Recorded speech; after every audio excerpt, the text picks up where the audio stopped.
ہزاروں طریقوں سے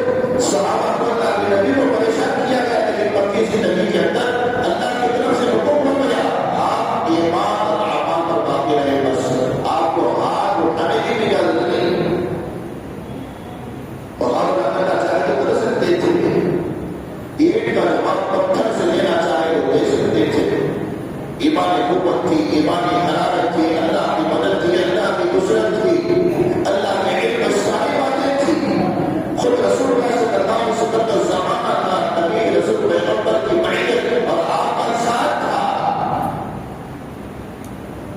لیکن 13 سالہ زندگی میں اللہ کی طرف سے روک گیا. ألم تر إلى الذين قيل لهم كفوا أيديكم وأقيموا الصلاة وآتوا الزكاة.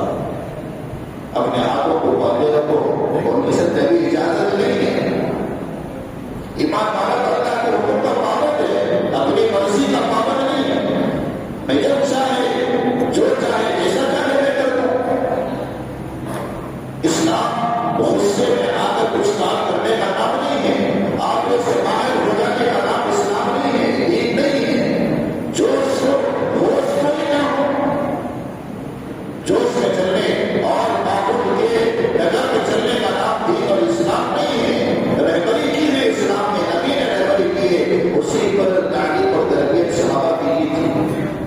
اسی لیے سیرت لکھنے والوں نے سیرت کے مختلف گوشوں کو اوپر کے سامنے رکھا ہے کہ کب آپ کس دور میں ہوں گے اور کس علاقے میں ہوں گے، کیسے آپ پر عادت آئیں گے. ان عادات اس دور میں نبی کی سیرت سے آپ کیسے رہبری لیں گے. آپ کو کیا کرنا پڑے گا؟ ہر دور کے لیے سیرت نگاروں کے اللہ کی نبی کی زندگی کے مختلف گوشوں سے امت کے رہبری اور رہنمائی کی ہے، سیرت لکھی ہے. ہمارے اس موجودہ دور میں جسے میں نے کہا کہ فکروں کا زمانہ، پریشانیوں کا زمانہ، چاروں طرف سے مسلمان کو دبایا جا رہا ہے، ختم کرنے کی سازشیں ہو رہی ہے، اسلام کو مٹانے کی سازشیں ہو رہی ہے. وہ تو تقریباً کی زندگی اور ہمارا دور ملا چکا. لیکن ایسے زمانے کے اندر رسول اللہ صلی اللہ علیہ وسلم کی سیرت سے ہمیں 4 چیزیں ملتی ہیں، اور 4 چیزوں کو ہم اپنائیں گے تو پھر ہماری دنیا اور آخرت بنے گی. اسلام کے دائرے میں ہوگا، دین کے دائرے میں ہوگا، شریعت کے دائرے میں ہوگا. اور ایسے موقع پر نبی اور صحابہ نے کیا کیا ہے، بولے بھائی ابھی اس زمانے کے اندر بھی اگرچہ کہ نبی اور صحابہ زمانے میں موجود نہیں ہے، ہمارا تو دور دیکھا ہوا نہیں ہے، لیکن اللہ کی طرف سے رسول اللہ صلی اللہ علیہ وسلم کو مختلف زمانوں اور مختلف دوروں کے واقعات اور پیشے گوئیاں نبی کو بتا دی کہ آپ کی امت پر کیا کیا حالات آ سکتے ہیں اور آئیں گے. اور اس وقت کی قیامت اس وقت کی رحمت اللہ کے نبی علیہ السلام نے کر دی. اس پریشانی کے دور میں سب سے پہلا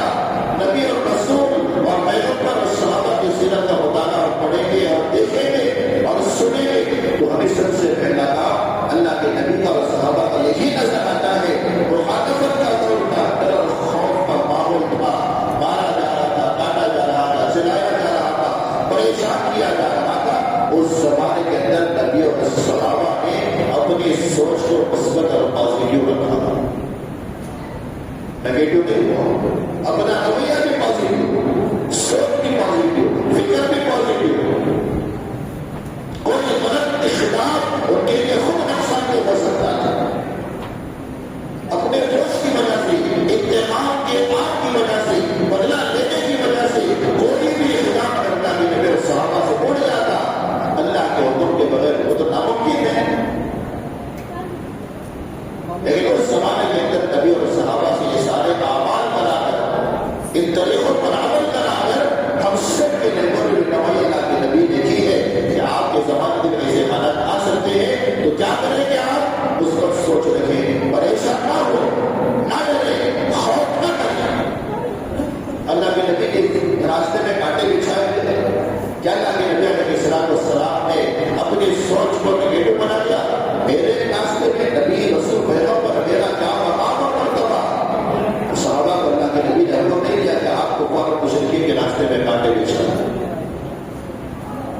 ان کا کام کو کرنے دیا، لیکن اپنا عمل اور اپنا یقین بنانے میں اللہ کے نبی لگے رہے. صحابہ کے اخلاق کے سدھارنے میں لگے رہے، ان کی استقامت کی پر محنت کرنے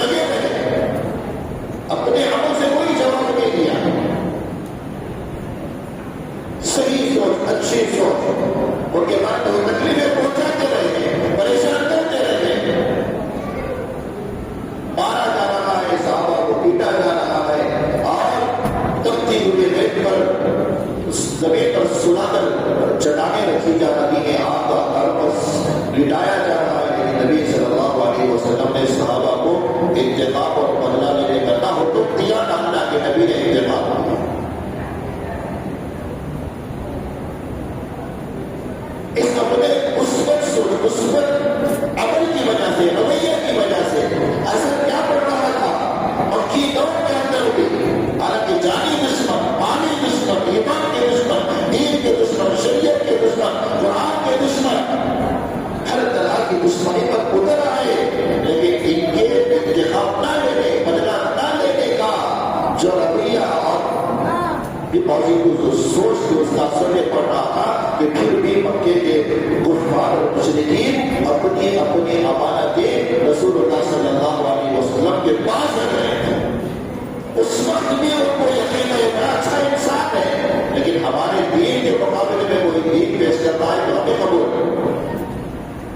اس کے اخلاق اچھے ہیں، انسانیت اچھی ہے، بڑا نیک انسان ہے، صالح انسان ہے، اتنا سب کچھ ہونے کے بعد نہ خود بدلہ لے رہا ہے، نہ صحابہ کو اپنے ساتھیوں کو بدلہ لینے کا جذبہ بنا رہا ہے، تو معاشرے پر اچھا اثر پڑ رہا تھا، جس کی وجہ سے کفار اور مشرکین لاکھوں دشمنی کے باوجود رسول اللہ صلی اللہ علیہ وسلم کے پاس امانتیں رکھ رہے تھے۔ اس لیے جو آخری موقع اللہ کے نبی اور صحابہ کو اللہ کی طرف سے حکم ہوا کہ اب مکے کی سرزمین پر رہتے ہوئے آپ اپنے ایمان اور اسلام کی حفاظت نہیں کر سکتے، کچھ سالوں کے لیے آپ کو ہجرت کرنا پڑے، کچھ وقت کے لیے آپ کو ہجرت کرنا پڑے۔ اب رسول اللہ صلی اللہ علیہ وسلم اللہ کے حکم سے، اپنی مرضی سے نہیں، اللہ کے حکم سے ہجرت کرتے ہیں۔ جب اللہ کے نبی علیہ السلام ہجرت کرنے کے بعد حضرت علی رضی اللہ عنہ کو بلایا اور حضرت علی رضی اللہ عنہ سے فرمایا کہ دیکھو میرے پاس مکے کے بہت سارے لوگوں کی امانتیں ہیں، کیا خیر خواہی ہے، کیا اچھی سوچ ہے، کیا مثبت سوچ ہے، کیا مثبت طریقہ ہے، کیا پازیٹیو سوچ اور فکر ہے، چاہتے تو اللہ کے نبی علیہ السلام مجھے تکلیفیں پہنچائی گئی، میرے صحابہ کو نقصان پہنچایا گیا، اب چلو ان کی امانتیں ضائع کر دو۔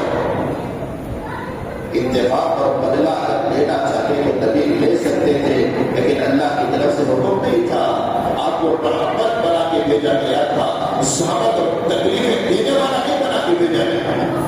ایسے ایک حالات کے موقع پر بھی رسول اللہ صلی اللہ علیہ وسلم حضرت علی رضی اللہ عنہ فرمائے کہ دیکھو میرے بعد آپ ہجرت کرنا، آپ میری جگہ آرام فرما لیں، میرے مجھے جگہ آرام فرما لیں، میں جا رہا ہوں حضرت ابوبکر صدیق رضی اللہ عنہ کے ساتھ کہ میرے بعد میرے چلے جانے کے بعد آپ دوسرے دن ساری امانتوں کو اور امانتداروں کو لوٹا کر پھر مدینہ،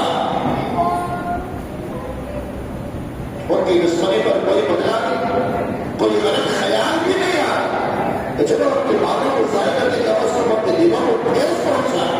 ان کی تکلیفوں کو ٹھیس پہنچائے، ان کے جذبات کو ٹھیس پہنچائے، یہ بھی نبی نے نہیں سوچا۔ اسے کہتے ہیں مثبت سوچ، پازیٹیو سوچ، اچھا عمل، اچھا رویہ، اچھا طریقہ، بہترین اخلاق، یہ آج مسلمانوں کی زندگیوں سے ختم ہے کہ جس کی وجہ سے غیر مسلم کفار اللہ کے نبی سے محبت کرتے ہیں، اچھا سوچتے ہیں، کے بارے میں آج کفار مسلمانوں کے بارے میں کہاں اچھا سوچتے ہیں۔ ہماری زندگی سیرت سے کٹی ہوئی ہے، ہمارے معاملات سیرت سے کٹے ہوئے ہیں، ہمارے اندر سچائی نہیں، امانت داری نہیں، وفاداری نہیں، دھوکہ، خیانت، جھوٹ، غیر تو غیر کیا محبت کریں گے، کبھی پائیں گے یہ گھر کے اندر بڑے چھوٹے سے اختلاف، چھوٹوں کا بڑوں سے اختلاف، اس کو اس پر بھروسہ نہیں، اس کو اس پر بھروسہ نہیں، وہاں کو نبی اور صحابہ پر بھروسہ کفار اور مشرکین کو تھا، جس کی وجہ سے امانتیں رکھتے تھے۔ اللہ کے نبی علیہ السلام نے حضرت علی کو فرمایا آپ میرے پاس آئے اور کیا کر کے آئے، اپنی جو لوگ کفار اور مشرکین کی امانتیں رکھے کو لوٹا کرا۔ اب چاروں طرف سے نبی صلی اللہ علیہ وسلم کے گھر اور حجرے کو گھیر لیا ہے کفار اور مشرکین نے۔ اب حضرت علی رضی اللہ عنہ اکیلے چلے کر رہا کرتے ہیں، نبی اور حضرت ابوبکر نکل گئے ہیں، اب اس ڈر اور خوف کے ماحول میں نیند آئے تو کیسے آئے؟ حضرت علی رضی اللہ عنہ کا ایمان اللہ کے نبی نے بتایا تھا، بچپن سے نبی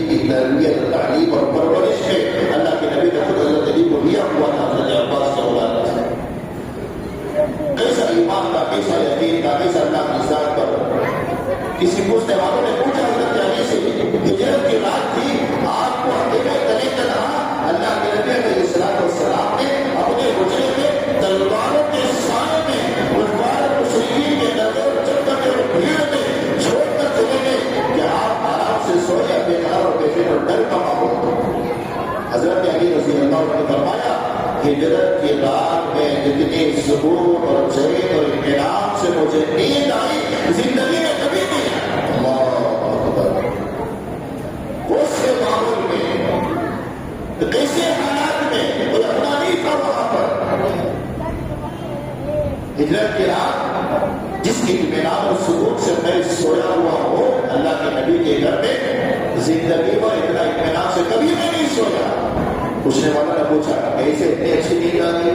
کیسے آپ کو یقین تھا؟ وہ اللہ کے نبی سمجھ کر آپ پر وار کر سکتے تھے، آپ کے ٹکڑے ٹکڑے کر سکتے تھے، آپ کو ختم کر سکتے تھے. اس قدر خوف کے ماحول میں آپ کو اتنی اچھی اطمینان والی نیند کیسے آئی؟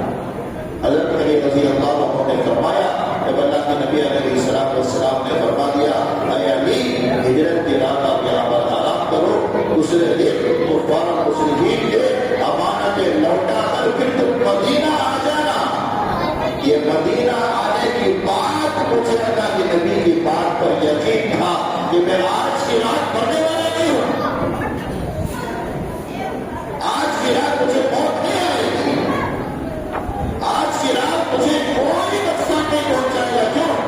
رسول اللہ صلی اللہ علیہ وسلم کی زبان سے نکل گیا کہ پھر مدینہ آنا. مجھے یقین تھا مدینہ پہنچنے کا، مجھے یقین تھا رات میں اطمینان سے سونے کا، ورنہ موت کسی کو بول کر نہیں آتی،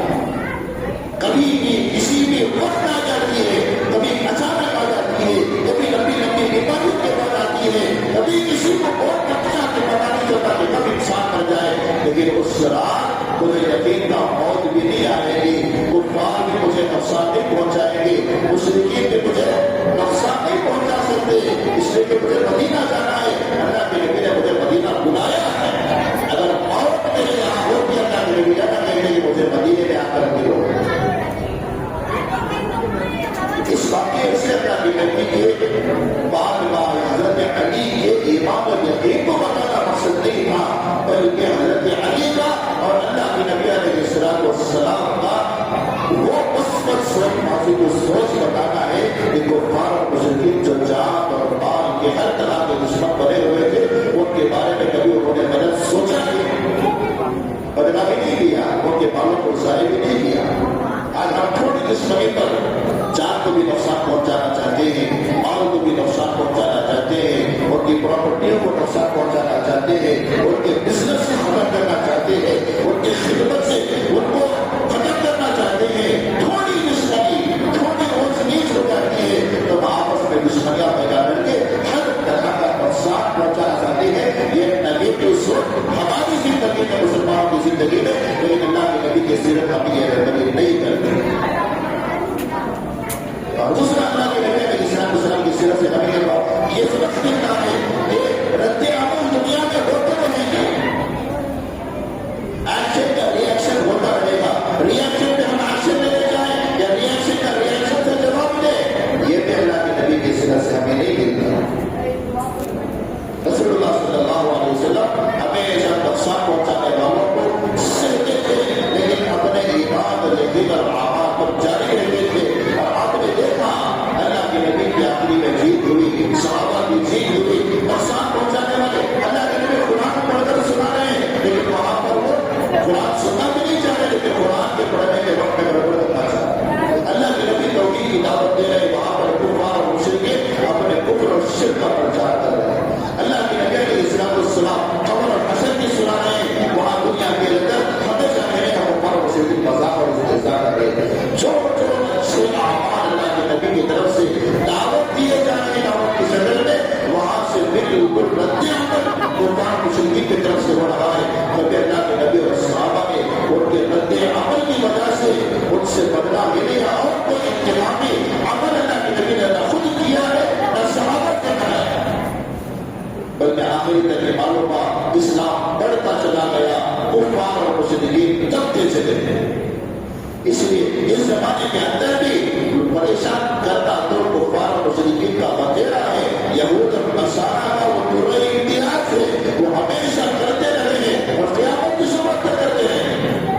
ہمیں نبی کی سیرت سے یہ ملتا ہے کہ وہ تکلیف پہنچانا چاہیں، ہم بھی ان کے گھر تکلیف، وہ ہمارے گھر جلائے، ہم بھی ان کے گھر جلائیں، یہ ہمیں نبی کی سیرت سے نہیں ملتا۔ وہ ہمارے دکانوں کو نقصان پہنچانا چاہیں، ہم کو فارغ مسلمین جو معصوم ہیں وہ جلتے بھی نہیں ہیں اور فساداتے بھی نہیں ہیں، ان کے فارغ مسلمین کے دکانوں کو ہم چلائیں، یہ ہمیں نبی کی سیرت سے نہیں ملتا۔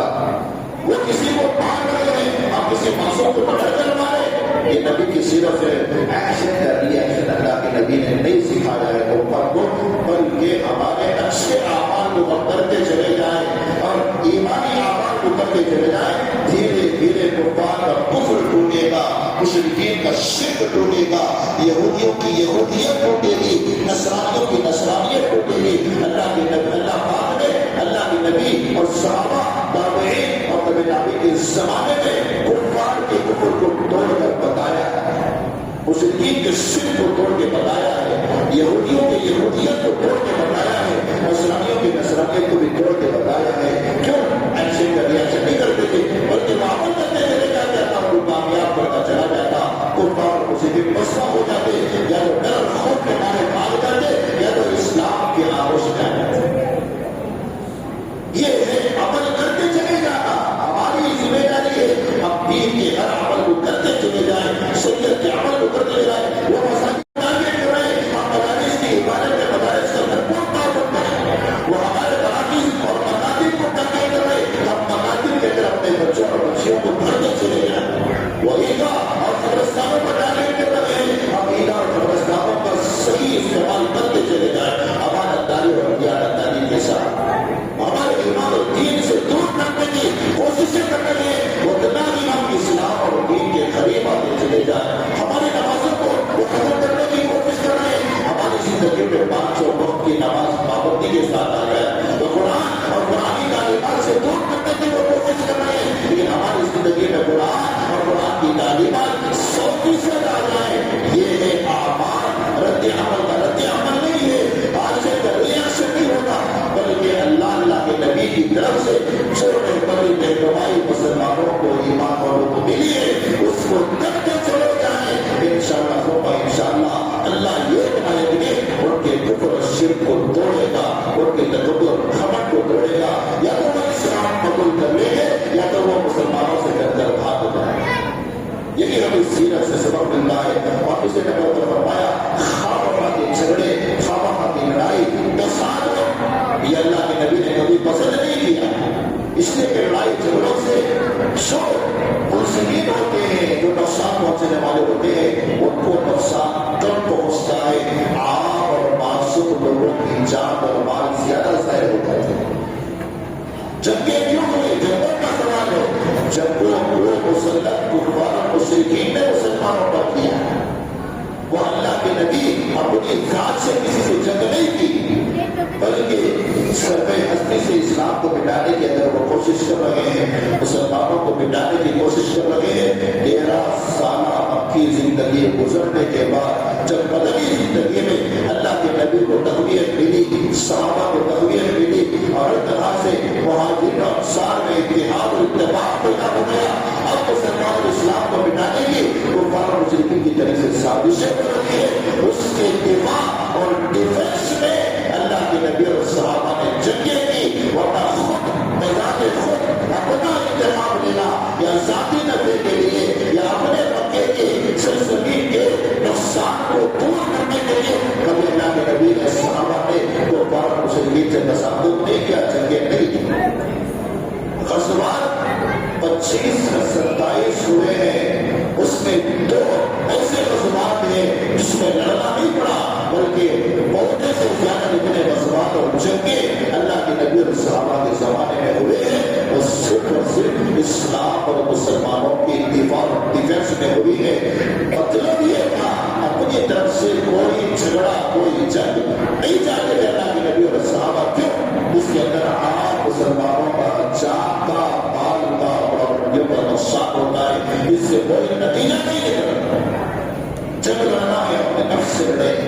جنگ لڑنا ہے جھوٹ سے لڑے، جنگ لڑنا ہے اپنے باطنی خباثت اور برے اخلاق سے لڑے، بری معاشرت سے لڑے، برے معاملات سے لڑے، اچھے معاملات کا بنائے، اچھی معاشرت کا بنائے، اچھے اخلاق کا بنائیں گے، اللہ پاک ان سارے جنگوں کا خاتمہ بھی فرمائیں گے۔ خامخواہ کی لڑائی جھگڑے فتنے فساد سے اللہ پاک مسلمانوں کو ایمان والوں کی حفاظت کریں گے۔ چوتھے نمبر پر فرمایا سیرت کرنے والوں نے کہ اجتماعی جہاں زندگی گزر رہی ہے، اجتماعی جہاں نظام ہے، اگر وہاں اجتماعی نظام میں خرابیاں، نقصان اور پریشانیاں ہیں تو ایک طرف سے اس نظام کو بدلنے کی کوشش نہ کریں، بلکہ اس نظام کے اندر رہنے والے جو افراد ہیں سب سے پہلے ان افراد کے ذہنوں کو بدلے، افراد کے ذہنوں کو بدلیں گے، نظام بدلے گا، اچھا نظام ملے گا۔ براہ راست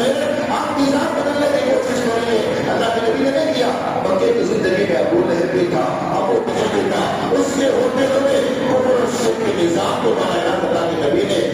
بدلنے کی کوشش نہیں کی، بلکہ افراد سازی سب سے پہلے مکے میں حضرت ابو بکر کو تیار کیا، حضرت عمر کو تیار کیا، حضرت عثمان کو تیار کیا، حضرت علی کو تیار کیا، حضرت طلحہ کو تیار کیا۔ بہت سارے صحابہ کی فردن